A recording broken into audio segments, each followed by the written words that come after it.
Spremno za start, polako se približavaju vozovi autostarta.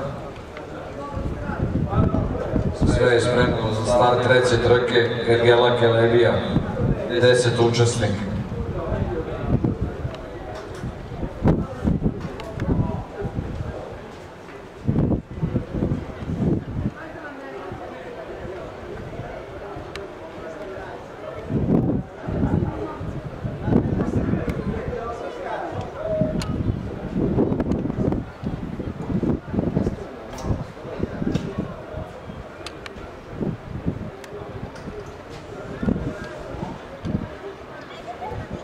Start trke Ergela Kelebija.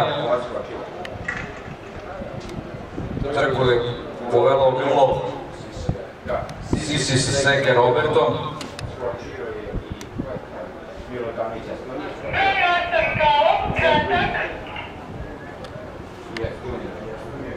Žestok start bila Sisi Seseke Robertom.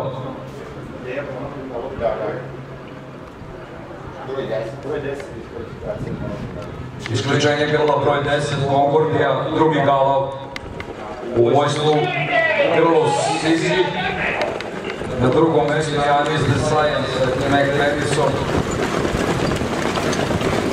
Treće mjesto My Fly Star sa Lišin Milenom. Na četvrtom mjestu je Nikita Ilija Milan.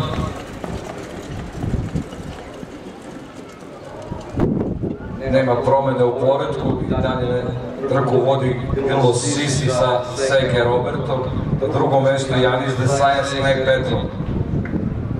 Napad grla Janis The Science u želji za vodećom pozicijom koju upravo čini i preuzima vojstvo u trci. Na čelu trke Janis The Science i Meg Petrov. Na drugom mjestu My Fly Star za Lišić Milanom.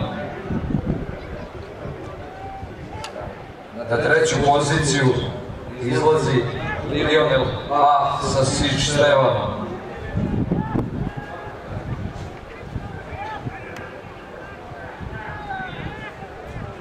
Grla prolaze poslednju krivinu, ulaze u završni pravac, u vojstvu i dalje Janis The Science sa Meg Petrov. Na drugoj poziciji My Fly Star sa Lišić Milanom. Velika borba za treće mesto. Na treće mesto izbije grlo Estonija, četvrto grlo Ambasador. Predsjednik konjskog kluba Bačka, Miodrag Zagorac, vlasniku gospodinu Pušin Petru, čestitke i vozaču Meg Petru. Janis The Science, čestitamo.